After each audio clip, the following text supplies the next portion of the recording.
Welcome to শিক্ষা সংস্থান। আজকে আমরা আলোচনা করব যে আপার প্রাইমারি টেট।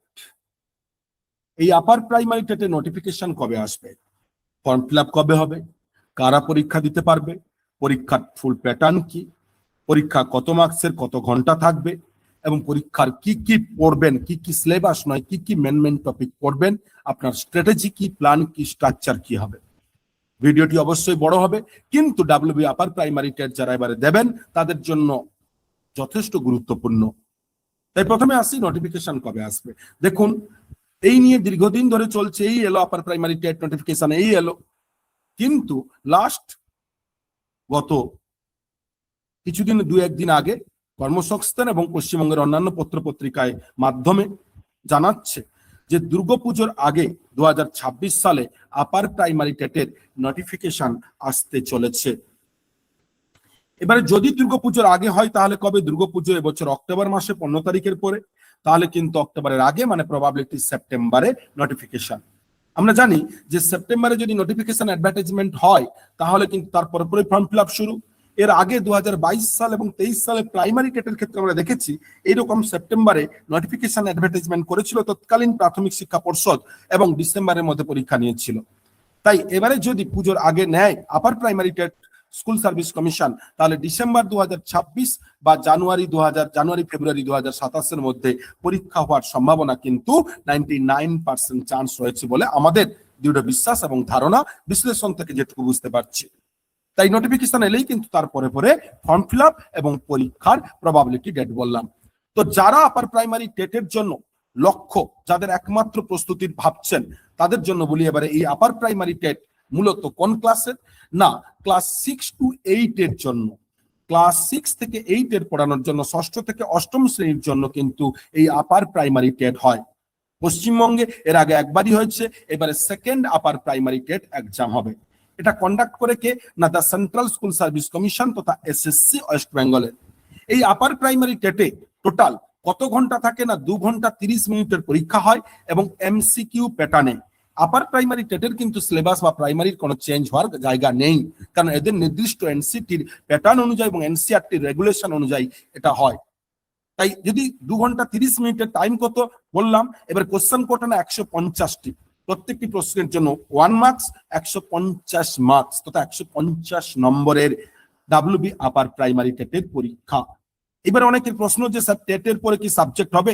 2025-এর গ্যাজেট অনুযায়ী সাবজেক্ট হওয়ার কথা, কিন্তু নিউ গ্যাজেট কি হচ্ছে এখনো পর্যন্ত ক্লিয়ার নেই। তাই টেট তো হচ্ছে অবশ্যই, টেট তো ম্যান্ডেটরি আপার প্রাইমারিতে চাকরি করতে গেলে। এবার এই 150 নম্বর কিন্তু এমসিকিউ প্যাটার্নে। এই 150 নম্বরের জন্য 4টে সাবজেক্ট রয়েছে। এই 4টে সাবজেক্ট কি? না, সিডিপি চাইল্ড ডেভেলপমেন্ট সাইকোলজি 30টি প্রশ্ন, ল্যাঙ্গুয়েজ 1 তথা বাংলা, যেটাকে আমরা মূলত বাঙালি তাই আমাদের বাংলা হয়, ল্যাঙ্গুয়েজ 1 30টি প্রশ্ন, ল্যাঙ্গুয়েজ 2 সাধারণত এটা অফিসিয়াল ল্যাঙ্গুয়েজ হিসাবে ইংলিশকে নিয়ে আসা হয়, এটাও কিন্তু 30টি প্রশ্ন। এবারে আসি দুটো পার্ট, ম্যাথ এবং সায়েন্স, আরেকটি সোশ্যাল সায়েন্স বা সোশ্যাল স্টাডিজ। এই ম্যাথ এবং সোশ্যাল সায়েন্স, যারা সায়েন্সের স্টুডেন্ট, যাদের গ্রাজুয়েশনে অনার্স বা পাস কোর্সে ফিজিক্স, কেমিস্ট্রি, বায়োলজি, ম্যাথমেটিক্স আছে, তারা দেবেন সায়েন্স এবং ম্যাথে, তাদের 60 মার্কসের পরীক্ষা। যারা other subject social science and arts তথা ইতিহাস, ভূগোল, বাংলা, ইংরেজি, সংস্কৃত থেকে শুরু করে আদার সাবজেক্ট, তারা দেবেন কিসে? না, সোশ্যাল স্টাডিজে, তাদের 60টি প্রশ্ন। ওকে, এইবারে এই টোটাল মিলিয়ে কত তাহলে? না, এই যে 3টে পার্ট কমন প্রত্যেকের, ম্যাথ হোক, সায়েন্স হোক আর সোশ্যাল স্টাডিজ হোক, 90 প্লাস 60 বোথ মিলিয়ে 150। এইবারে আমরা আলোচনা করব এখানে যে আপার প্রাইমারি টেটে প্রত্যেকটি 5টা সাবজেক্টে কি সিলেবাস, কি প্যাটার্ন। প্রথম হচ্ছে শিশু মনস্তত্ত্ব। এই শিশু মনস্তত্ত্বের কি কি রয়েছে সিলেবাস দেখুন: বৃদ্ধি, বিকাশ, বিকাশের প্রকারভেদ, উপাদান, পর্যায়, বিকাশ, টোটাল বিকাশ। তারপরে শিখন, শিখনের প্রকারভেদ, উপাদান, শিখন তত্ত্ব, আচরণ, জ্ঞানতত্ত্ব, বুদ্ধি, ব্যক্তিত্ব, প্রেষণা, সৃজনশীলতা।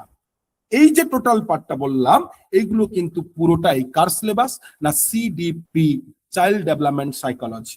এই পার্ট থেকে কোশ্চেন কটা দেয়? না, 15টি প্রশ্ন দেয়, 15 কোশ্চেন, 15টি প্রশ্ন।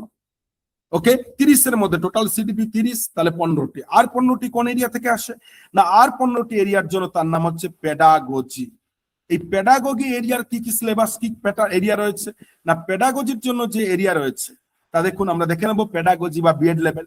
প্রথমত কি কি শিক্ষার প্রকারভেদ, প্রথাগত শিক্ষা, প্রথা বহির্ভূত শিক্ষা, কি কি বিষয় তার, শিক্ষার স্তম্ভ, 4টি স্তম্ভ পড়তে হবে, শিক্ষণ এবং শিক্ষণের স্তরগুলো পুরো, এবং শিক্ষণের পদ্ধতি যত আছে, শিক্ষা প্রদীপন, টিচিং এইডস, শিক্ষার মূল্যায়ন, এই যে পাঠটা বললাম আমরা, এই পাঠগুলো কিন্তু কিসের না পেডাগোজি পাঠের জন্য। এই পেডাগোজিতে কটা কোশ্চেন না সিডিপির এরিয়ার 15 কোশ্চেন, 15টি প্রশ্ন। তাহলে সিডিপি, পেডাগোজি এবং সিডিপি মিলিয়ে টোটাল কত 30। এবারে চলে আসি সেকেন্ড পার্ট কি, ল্যাঙ্গুয়েজ 1 তথা যাকে আমরা বলছি বাংলা। ল্যাঙ্গুয়েজ 1 বাংলায় এখানে কটা প্রশ্ন না 30টি, কিন্তু 30টির মধ্যে দুটো পার্ট। পার্ট 1 কি না গ্রামার পার্ট, বাংলা ব্যাকরণ থেকে প্রশ্ন দেয়, ব্যাকরণ থেকে সরাসরি দেয় না, তার জন্য দুটো বদ পরীক্ষণ দেয়। একটা বদ পরীক্ষণ কি না গদ্য, আর একটি পদ্য। গদ্য মানে কিছু প্রবন্ধ লাইন তুলে দেয়, আর একটি পদ্য মানে কবিতা। এই গদ্য মোটামুটি বেশি বড় দেয় না, 15 থেকে 20 লাইনের। এই গদ্য থেকে 7 থেকে 8টি প্রশ্ন দেয়, আর পদ্য থেকেও সেই একই, যদি দেয় এখানে 7টা, এখানে 8টা, এখানে 8টা দিলে এখানে 7টা, 2 মিলিয়ে 15। কিন্তু এইখান থেকে কোশ্চেন কি না বদ পরীক্ষণের গদ্য পদ্য যে প্যাসেজ তুলে দেয়, সেখান থেকে ডাইরেক্ট কোশ্চেন ওই ইয়ে থেকে মিলিয়ে ওই দুটো মতন থাকে। বাদ বাকি 13টি মতন প্রশ্ন ওই টপিক থেকেই কিন্তু বাংলা ব্যাকরণের উপর নির্ভর করে দেয়। এই বাংলা ব্যাকরণ যদি বলি আমরা কি কি পড়বো না, প্রথমত ধ্বনি ও ধ্বনি পরিবর্তন, ধ্বনি পরিবর্তন, সন্ধি, সমাস, প্রত্যয়, কারক, শব্দ ভান্ডার, বিভক্তি, বিশেষ্য বিশেষণ, সর্বনাম। ওকে, এই যে উপসর্গ ও অনুসর্গ, এই পাঠ হচ্ছে কার না বাংলা। এখান থেকে টোটাল এরিয়া কত না 15টা প্রশ্ন। বাদ বাকি 15 তাহলে কি না সেই পেডাগোজি, যে পেডাগোজি পাঠটা বলছিলাম আমরা সিডিপির ক্ষেত্রে, শিক্ষণের প্রকারভেদ ইত্যাদি। অর্থাৎ একজন বাংলার শিক্ষক হিসাবে আপনি বাংলা পড়াতে গেলে কোন শিক্ষা প্রদীপন ব্যবহার করবেন, কোন শিক্ষণ পদ্ধতি গ্রহণ করবেন, কোন মূল্যায়ন করবেন, কোন শিক্ষণ স্তর নেবেন, স্মৃতি কি, অর্থাৎ যে পেডাগোজির সিলেবাসটা বলছিলাম সিডিপির জন্য সেম এরিয়া, কিন্তু পকেট কি না বাংলা রিলেটেড। ওকে, নেক্সট যদি আসি আমরা ইংরেজির ক্ষেত্রে, এই ইংরেজির ক্ষেত্রেও কিন্তু অনেকটা সেম পার্ট, ল্যাঙ্গুয়েজ 2 ইংলিশ তথা ইংরেজি। এই ইংরেজি কিন্তু সেম, অর্থাৎ 30 মার্কসের, সেখানে গ্রামাটিক্যাল পার্ট থেকে হচ্ছে 15 কোশ্চেন এবং মেন টোটাল পার্ট থেকে 15।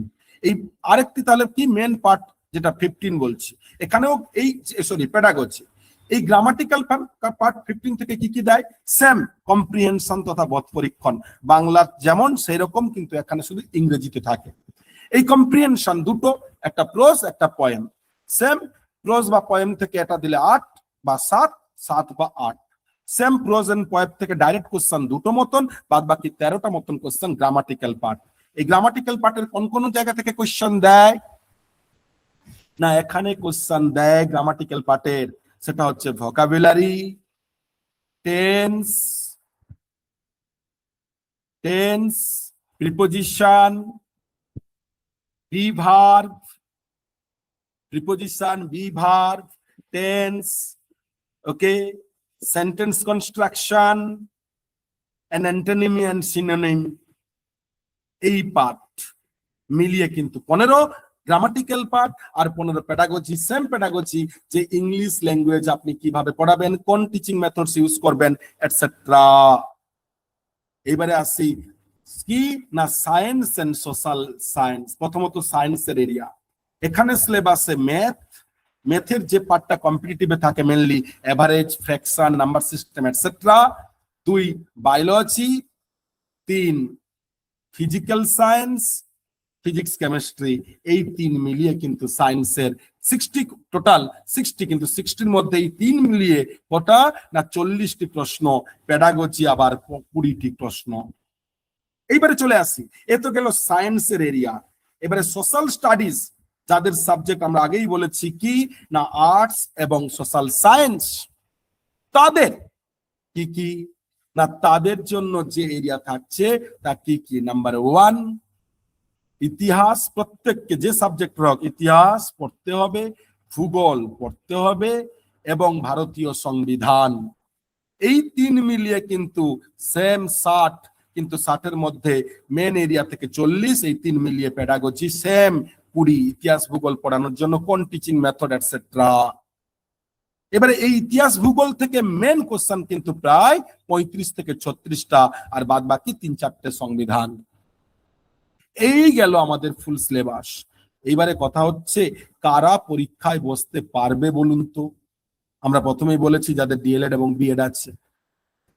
তো যাদের মূল লক্ষ্য এবারে আপার প্রাইমারি টেট, যারা any how any course do or die শিক্ষক হতে চাইছেন, তাদের জন্য শিক্ষা সংস্থা নিয়ে এসেছে new upper primary TET 06 batch, অর্থাৎ আমাদের 5 নম্বর ব্যাচ অলরেডি 1 থেকে 5 ব্যাচ চলছে, যা 2025 শেষ থেকে শুরু হয়েছে একের পর এক। 6 নম্বর ব্যাচের অ্যাডমিশন ওপেন, যার রেগুলার ক্লাস শুরু 19 জুলাই থেকে, এবং 15 July strategy and demo class রয়েছে বুধবার। তাই যারা আমাদের এই স্ট্র্যাটেজি অ্যান্ড ডেমো ক্লাসের মাধ্যমে রেগুলার ক্লাসে জয়েন করতে চাইছেন, তারা অবশ্যই আমাদের 8100447434 এই হোয়াটসঅ্যাপ নাম্বারে হোয়াটসঅ্যাপ করুন। নিজের নাম, name, subject and upper primary TET strategy and demo class করতে চান বলে আমরা আপনাকে হোয়াটসঅ্যাপ কমিউনিটি গ্রুপে জয়েন করাবো, যেখানে 15 জুলাই ফ্রি ডেমো ক্লাস আপনারা করতে পারবেন সকলে, এবং তারপরেই অ্যাডমিশন প্রসেসে আসতে পারবেন। 19 জুলাই থেকে রেগুলার ক্লাস শুরু। তাই প্রতি মুহূর্তে নিত্য নতুন তথ্য পাওয়ার জন্য আমাদের চ্যানেল যারা এখনো ফলো করেননি দ্রুত করুন। ধন্যবাদ।